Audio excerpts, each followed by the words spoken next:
नमस्कार, V24 न्यूजमध्ये आपल्या सर्वांचं स्वागत आहे।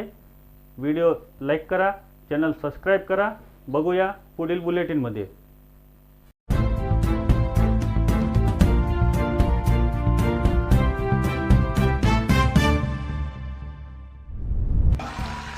भारत माता की, भारत माता की, छत्रपती शिवाजी महाराज की, धर्मवीर छत्रपती संभाजी महाराज की, भगवान बिरसा मुंडा की, जय सेवालाल, जय सेवालाल।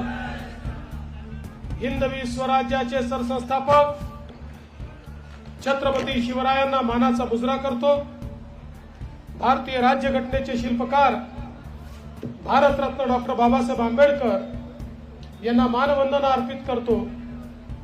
आज या ठिकाणी प्रचार सभेकरता उपस्थित असलेले सन्माननीय आपले एन मधुकरणजी, पायल शंकरजी, खासदार विकास महात्मेजी, ज्यांच्या प्रचाराकरता आपण सगळे या ठिकाणी आलो आहोत, ते या किनवट मतदारसंघाचे अत्यंत झुंजार, संघर्षशील आणि जनसामान्यांचं नेतृत्व करणारे भीमराव केरामजी, संजय कोडगेजी, प्रवीण पाटील चिखलीकरजी, किशोर देशमुखजी, मोहन चव्हाणजी, श्याम भारती महाराज, अशोक सूर्यवंशी, धरमसिंग राठोड, संध्याताई राठोड, किशन मिरासे, श्रवण पाटील भिलवंडे, सुधाकर भोयर, प्रकाश टारपे, दिनकर चाडावार, विनोद भरणे, दीपक नेमानीवार, सुनील पाटील, ईसा खान सरदार खान, भगवान उर्दुके, वैजनाथ करपुडे पाटील, श्रीनिवास नेमानीवार, विवेक ओंकार, सतीश चंदनवार, पात्राव घोडेकर, संदीप केंद्रे, राजेंद्र केशवे, बाबूराव केंद्रे, अशोक नेमानीवार, अनिल त्रिमणवार, बालाजी आलेवार, गोविंद अंकुरवार, स्वागत आयनिमीवार, संजय शिकामे, मंचावरील सर्व मान्यवर। कोणाचं नाव सुटलं असेल तर लिहून देणाऱ्याची चूक आहे, माझी चूक नाही आहे, तथापि मी त्यांची माफी मागतो। आणि उपस्थित मोठ्या संख्येनं उपस्थित असलेल्या माझ्या लाडक्या बहिणींनो आणि तितक्याच लाडक्या भावांनो,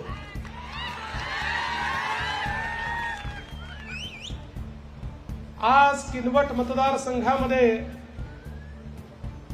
भीमराव केरामजी यांच्या प्रचाराकरता आपण सगळे लोक एकत्रित आलो आहोत। खरं म्हणजे 2019 ला निवडून आल्यानंतर भीमराव केराम यांना पहिली 2.5 वर्ष विरोधी पक्षामध्ये काम करावं लागलं। 1 रुपया देखील निधी महाविकास आघाडीच्या सरकारने या किनवट मतदारसंघाकरता दिला नाही, पण आपल्या सगळ्यांच्या आशीर्वादाने जुलै 2022 रोजी महायुतीचं सरकार आलं। शिंदे साहेब आणि मी आम्ही शपथ घेतली आणि त्यानंतर भीमराव केराम यांना मागे वळून पाहावं लागलं नाही। जेवढा निधी त्यांनी मागितला तो सगळा निधी, पण नगर विकास विभागाचा असो, सिंचन विभागाचा असो, आदिवासी विभागाचा असो, प्रत्येक विभागाचा निधी हा मोठ्या प्रमाणात आम्ही त्यांना दिला। हजारो कोटी रुपयाचं काम या किनवटच्या क्षेत्रामध्ये भीमराव केरामांनी केलं। आणि मी तुम्हाला सांगतो, आता तर चिंता करायचं कारण नाही, सरकार आपलंच येणार आहे। 2.5 वर्षामध्ये 2020 ची मॅच खेळत जी बॅटिंग भीमराव केरामांनी केली आहे, अरे आवाज काय होतो रे, आवाज नीट कर, जरा कमी कर, आवाज नीट कर।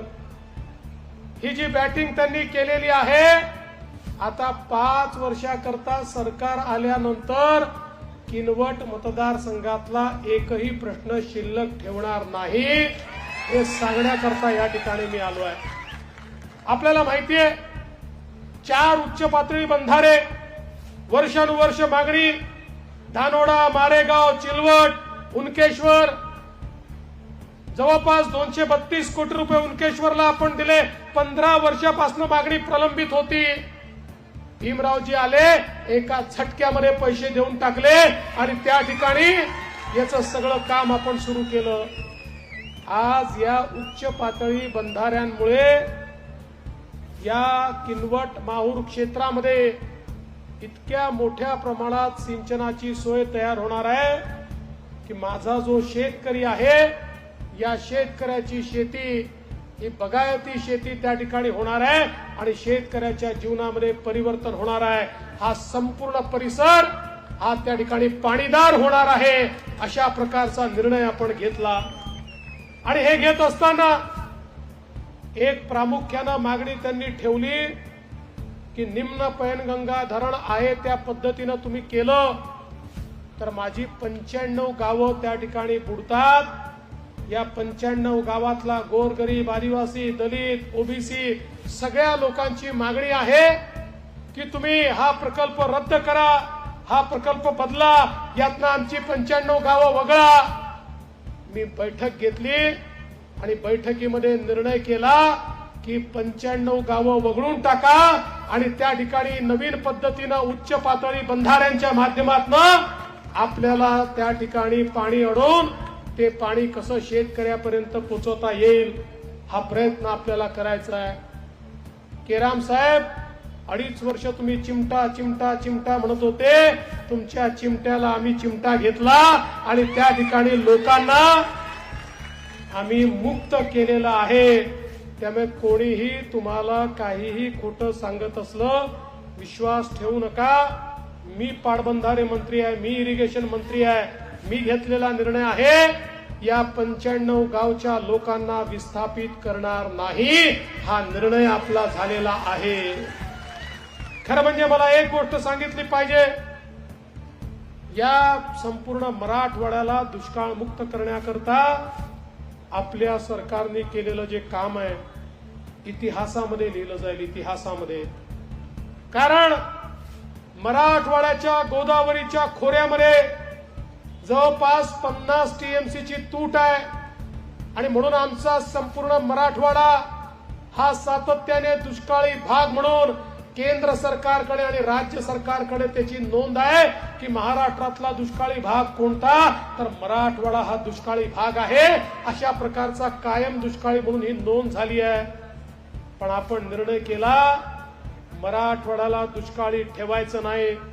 मराठवाडा हा दुष्काळी होता. मराठवाड्याच्या या पिढीने दुष्काळ पाहिला, पण पुढच्या पिढीला आम्ही दुष्काळ पाहू देणार नाही. या मराठवाड्याला पाणीदार बनवायचं आणि म्हणून आपल्या आशीर्वादानं आम्ही प्रकल्प तयार केला. पश्चिमी वाहिनी नद्यांचं पाणी 54 टीएमसी पाणी जे समुद्रामध्ये वाहून जातं ते पाणी उचलायचं आणि नदी जोड प्रकल्पाच्या माध्यमातून गोदावरीच्या खोऱ्यामध्ये आणायचं. 54 टीएमसी पाणी गोदावरीच्या खोऱ्यात आलं तर मराठवाड्यातला दुष्काळ हा भूतकाळ होईल आणि मराठवाडा पाणीदार होईल. त्याचं काम आपण ऑलरेडी सुरू केलेलं आहे. त्याचं पहिलं टेंडर आपण काढलेलं आहे आणि पुढच्या काळामध्ये दुष्काळ हा शब्द मराठवाड्याच्या डिक्शनरीतनं आम्ही काढणार आहोत. आम्ही हे का करू शकतो? पहिला हजारो कोटी रुपये लागतील, पण हजारो कोटी रुपये लागले तरी आमच्या पाठीशी प्रधानमंत्री नरेंद्र मोदीजी आहेत. मोदीजींनी सांगितलं देवेंद्र चिंता करू नका, शिंदेजी चिंता करू नका, तुम्हाला लागतील तेवढे पैसे आम्ही देऊ, पण आपल्याला मराठवाड्याला दुष्काळ मुक्त करायचं आहे आणि म्हणून ही दुष्काळ मुक्तीची सुरुवात आपल्या सरकारने या ठिकाणी केलेली आहे. आज आपण पाहू शकतो मोठ्या प्रमाणात रोजगाराच्या संधी निर्माण होत आहेत मराठवाड्यामध्ये. विशेषतः आपल्याला कल्पना आहे की सर्वात कमी औद्योगिकरण हे मराठवाड्यामध्ये होतं. मला सांगताना आनंद वाटतो मराठवाड्याच्या वेगवेगळ्या जिल्ह्यांमध्ये जवळपास 80,000 कोटी रुपयाची गुंतवणूक आपण आणली आणि आता हळूहळू तालुक्या लेवलवरही गुंतवणूक कशी येईल आणि प्रत्येक तालुक्यात रोजगाराची निर्मिती कशी होईल आपला प्रयत्न चाललाय. आणि त्यासोबत आपण आता निर्णय केला की 10 लाख तरुणांच्या हाताला काम देण्याकरता आपण मुख्यमंत्री योजना आणली, ज्या योजनेच्या अंतर्गत आमच्या तरुणांना जर त्या ठिकाणी नोकऱ्या दिल्या तर 1 वर्षापर्यंत 10,000 रुपयापर्यंतचा त्यांचा पगार राज्य सरकार देत आहे आणि त्या ठिकाणी त्या उद्योगावर कुठलाही भुर्दंड त्याचा पडत नाही. त्याचा परिणाम असा आहे 2.5 लाख मुलांना नोकऱ्या लागलेल्या आहेत आणि 10 लाख तरुणाईच्या हाताला काम हे आपण या माध्यमातून देणार आहोत. आणि नव्याने पुढच्या 5 वर्षामध्ये 25 लाख रोजगार निर्माण करण्याची सुरुवात आपण केलेली आहे. आमच्या महाराष्ट्रामध्ये प्रत्येकाच्या हाताला काम मिळालं पाहिजे हा प्रयत्न आपल्या खऱ्या म्हणजे आपल्या युतीच्या सरकारचा आहे. आज आपण पाहू शकतो एवढ्या मोठ्या प्रमाणात आमच्या माता भगिनी या ठिकाणी उपस्थित आहेत. देशाचे प्रधानमंत्री माननीय मोदीजींनी आम्हाला सांगितलं विकसित भारत करायचा असेल तर भारताच्या लोकसंख्येच्या 50% महिला आहेत. जोपर्यंत या महिला आर्थिकदृष्ट्या सामाजिकदृष्ट्या केंद्रस्थानी येणार नाही तोपर्यंत भारत विकसित होऊ शकत नाही. मोदीजींनी देखील योजना तयार केली बेटी बचाओ बेटी पढाओ पासनं तर लखपती दीदी पर्यंतची योजना म्हणजे महाराष्ट्रातल्या आता 11 लाख आमच्या बहिणींना लखपती दीदी केलाय. आता पुढच्या काळामध्ये मोदीजींच्या नेतृत्वात 25 लाख तुमच्यासारख्या भगिनी या लखपती होणार आहे. त्यानंतर 1 कोटी आमच्या भगिनींना लखपती दीदी आम्ही मोदीजींच्या नेतृत्वात करणार आहे. लखपती दीदीचा अर्थ असा आहे जी आमची महिला मोदीजींच्या आणि आमच्या योजनांच्या भरोशावर वर्षाला 1 लाख रुपयापेक्षा जास्त पैसा कमवते तिला लखपती दीदी म्हणतात. मी परवा एका संमेलनात गेलो, एक लखपती दीदी मला भेटली. मी तिला विचारलं ताई तू एवढं कसं काय केलं? तुम्हाला आश्चर्य वाटेल 3-4 वर्षापूर्वीपर्यंत आपल्यासारखी घरगुती महिला होती, आता वर्षाला 12 लाख रुपये कमवते. तिने सांगितलं मी या सगळ्या योजनांचा लाभ घेतला आणि त्यातनं माझा व्यवसाय उभा केला. आता 100 महिलांना मीच त्या ठिकाणी रोजगार देते आहे. अशा प्रकारच्या योजना मोदीजींनी आणल्या तर आपण देखील निर्णय केला की आपणही महिला केंद्रित योजना सुरू केल्या पाहिजेत. आणि म्हणून पहिल्यांदा लेक लाडकी सारखी योजना आणली की ज्या योजनेमध्ये घरी जर मुलगी जन्माला आली तर त्या मुलीच्या जन्माचं स्वागत झालं पाहिजे. आणि म्हणून मुलगी जन्माला आली की 5,000 रुपये, पहिल्या वर्गात गेली की 5,000 रुपये, 7व्या वर्गात गेली की 7,000 रुपये, 11व्या वर्गात गेली की 8,000 रुपये, 18 वर्षाची झाली की 75,000 रुपये, असे 1 लाख रुपये त्या परिवाराला मिळतील. ज्यांच्या घरी मुलगी जन्माला येईल त्या मुलीच्या जन्माचं स्वागत झालं पाहिजे. अशा प्रकारची योजना या महाराष्ट्रात आपण लागू केली. दुसरी योजना आपण लागू केली, आमच्या महिलांना एसटी मध्ये अर्ध्या तिकिटात प्रवासाची सोय आम्ही केली. ज्यावेळी अर्ध्या तिकिटात प्रवासाची सोय घोषित केली एसटीचे लोक आले आम्हाला म्हणाले साहेब योजना करू नका, एसटी तोट्यामध्ये आहे, एसटी बंद पडेल, एसटीचं बोजवारा होईल. आम्ही म्हटलं काळजी करू नका, गरज पडली तर आम्ही तुम्हाला पैसे देऊ पण आमच्या बहिणींना त्या ठिकाणी अर्ध्या तिकिटात प्रवास करू द्या. 1 महिन्यापूर्वी एसटीचे लोक आले आणि म्हणाले साहेब फारच चांगली योजना आहे, काही झालं तरी बंद होऊ देऊ नका. अरे म्हटलं काले तुम्ही आधी असं म्हणायचे आता असं म्हणता. म्हणाले नाही, योजना सुरू झाल्यापासून इतक्या महिलांनी प्रवास चालू केला की आमची तोट्यात असलेली एसटी फायद्यामध्ये येऊन गेली, त्यामुळे आता तुम्ही ही योजना बंद करू नका. मग मी जरा माहिती घेतली, म्हटलं हे कसं काय घडलं. मग माझ्या लक्षात आलं आता आमच्या ज्या बहिणी आहेत त्या आमच्या भाऊजींना सांगतात तालुक्याला जायचं जिल्ह्याला जायचं तुम्ही घरी बसा मी जाऊन येते. अर्ध्या तिकिटात प्रवास होतो आणि तुम्ही तालुक्याला गेलं की काय व्यसन कराल, तंबाखू खाल, पान खाल, खर्रा खाल, मावा खाल, दारू प्याल, काय कराल माहित नाही, घरचे पैसे बर्बाद करून येता, मी पैसे वाचवून येते, त्यामुळे आमची बहीणच चालली आहे, दाजींना घरी बसवलेला आहे. अशा प्रकारची योजना आज या महाराष्ट्रामध्ये आपल्या सरकारने सुरू केली. त्यासोबत आमच्या लक्षात आलं की आपल्या राज्यामधल्या ज्या मुली आहेत यांना उच्च शिक्षण घ्यायची इच्छा आहे, त्यांच्यामध्ये क्षमता आहे, पण घरामध्ये एक मुलगा आणि एक मुलगी असेल तर आई बाप मुलीला सांगतात, बाई तुझ्या भावाला आम्ही शिकवू शकतो, यापेक्षा जास्त पैसे आमच्याकडे नाही, तुझं लग्नच करून द्यायचं आहे, तू घरी बस, तुझ्या भावाला शिकू दे. खरं म्हणजे त्या आमच्या मुलीमध्ये सर्व प्रकारचं त्या ठिकाणी होतकरूपणा असतो, पण पैशाअभावी तिला शिकता येत नाही. आम्ही सांगितलं आई वडिलांना की तुम्ही जर तुमच्या मुलीला शिकवू शकत नसाल तर चिंता करू नका, मुलीचे मामा हे मुंबईच्या मंत्रालयात बसले आहेत, ते मामा तुमच्या मुलीला शिकवतील. आणि मुलींचं उच्च शिक्षण आपण मोफत केलं. 2 lakh, 4 lakh, 5 lakh, MBBS, doctor, engineer, कुठलंही शिक्षण मुलींना घ्यायचं असेल 1 रुपया देखील आपल्या खिशातनं द्यावा लागणार नाही. अशा प्रकारची सोय आज मुलींकरता आपण या ठिकाणी केली. आणि त्यासोबत लाडकी बहीण योजना देखील आपल्या सरकारने आणली.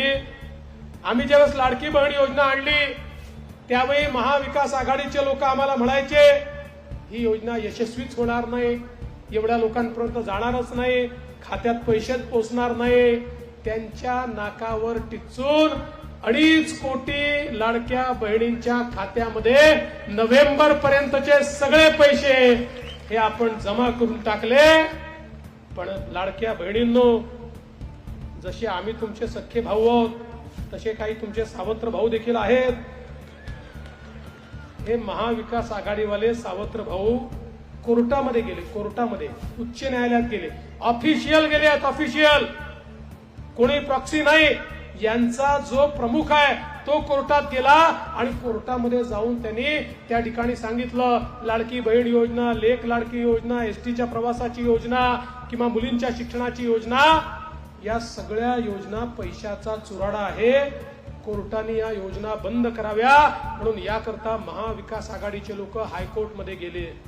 पण काळजी करू नका, आम्ही त्या ठिकाणी लढाई लढलो आणि हायकोर्टाने त्यांना दिलासा द्यायला नकार दिला आणि लाडकी बहीण योजना सुरूच राहील हे हायकोर्टाने देखील त्या ठिकाणी सांगितलं. पण मला तुम्हाला या ठिकाणी एवढंच सांगायचं आहे, हे महाविकास आघाडीचे लोक जर पुन्हा निवडून आले तर हे पहिलं काम काय करणार? हे पहिलं काम करणार लाडकी बहीण योजना बंद करणार. आपण बघितलं असेल पवार साहेब तेच म्हणतात, त्या ठिकाणी नाना पटोले तेच म्हणतात आणि उद्धव ठाकरेंनी तर भाषणात सांगून दिलं आमचं सरकार येऊ द्या, यांच्या सगळ्या योजना बंद करतो. म्हणजे एकीकडे आमच्या लाडक्या बहिणींना 2 गोष्टी मिळत आहेत तर यांच्या पोटामध्ये दुखत आहे. आणि म्हणून बहिणींनो, तुमच्या हातामध्ये आहे. भीमराव केराम निवडून आले तर लाडक्या बहिणीच्या बाजूने आणि दुसरं कोणी निवडून आलं तर लाडक्या बहिणीला संपवणाऱ्यांच्या बाजूने. आता तुम्हाला ठरवायचं आहे आणि तुम्ही ठरवलं की आमचे दाजी तेच करणार आहे, कारण नाही तर दाजींना त्या दिवशी जेवण मिळणार नाही. त्यामुळे आज आपल्याला हा फैसला करायचा आहे. आज आपण बघा समाजातल्या विविध घटकांकरता आपल्या सरकारने केलेलं काम बघा. आज आपण आदिवासी क्षेत्रामध्ये बिरसा मुंडा योजना आणली, गावापर्यंत रस्ते नेणे, त्या ठिकाणी पिण्याच्या पाण्याच्या योजना करणे, गरीबाला घर देणे. मोदीजींनी मोठ्या प्रमाणात आपल्याला निधी उपलब्ध करून दिला. आज आदिवासी समाजाच्या जीवनामध्ये परिवर्तन करणाऱ्या योजना आपण त्या ठिकाणी सुरू केल्या. त्याच वेळी मला सांगताना आनंद वाटतो की आमच्या बंजारा समाजाकरता संत सेवालाल महाराज रस्ते जोड योजना आपण सुरू केली. त्या ठिकाणी तांड्यापर्यंत आपण रस्ता नेला. आणि एवढंच नाही तर पोहरा देवीमध्ये ज्या ठिकाणी खऱ्या अर्थानं बंजारा समाजाची दक्षिण काशी आहे, त्या काशीमध्ये इतके वर्ष झाले, इतकी सरकार आली, त्या सरकारनं कधी लक्ष दिलं नव्हतं. 500 कोटी रुपये खर्च केले. आपल्यापैकी आपण कोणी जाऊन बघा, त्या ठिकाणचं संपूर्ण चित्र आपण बदलवून टाकलं आणि खऱ्या अर्थानं त्या दक्षिण काशीला काशीचा दर्जा देण्याचं काम हे आपल्या सरकारनं या ठिकाणी केलं. अरे या माहूर गडावर आमच्या आईला त्या ठिकाणी सोयी मिळाल्या पाहिजेत, आईच्या भक्तांना सोयी मिळाल्या पाहिजेत म्हणून काम करणारं आपलं सरकार आहे. या ठिकाणी ओबीसी समाजाच्या आमच्या मुलांकरता 52 हॉस्टेल तयार करणारं हे आपलं सरकार आहे. समाजातल्या प्रत्येक घटकाचा विचार करणारं अशा प्रकारचं आपलं सरकार आहे. आणि म्हणून बंधू भगिनींनो, तुम्हाला एवढीच विनंती करण्याकरता आलो आहे, ही जी विकास यात्रा सुरू आहे, ही विकास यात्रा जर अशीच सुरू ठेवायची असेल तर पुन्हा एकदा महायुतीच्या पाठीशी उभं राहावं लागेल. महायुती आहे तर गती आहे, महाराष्ट्राची प्रगती आहे. महाराष्ट्राच्या प्रगती करता, किनवटच्या प्रगती करता या ठिकाणी भीमराव केराम यांना निवडून द्या एवढीच विनंती करतो आणि माझं बोलणं संपवतो. धन्यवाद. जय हिंद, जय महाराष्ट्र. खूप खूप धन्यवाद साहेब. किनवट माहूर विधानसभेतील प्रत्येक सामान्य माणूस आणि मतदार महायुती आणि आपल्या नेतृत्वात 20 तारखेला कमळ या निशाणीवर मतदान करून मोठ्या संख्येने इथून आपला प्रतिनिधी पाठवतील असा आम्हाला ठाम विश्वास आहे. सर्व किनवट माहूरच्या जनतेला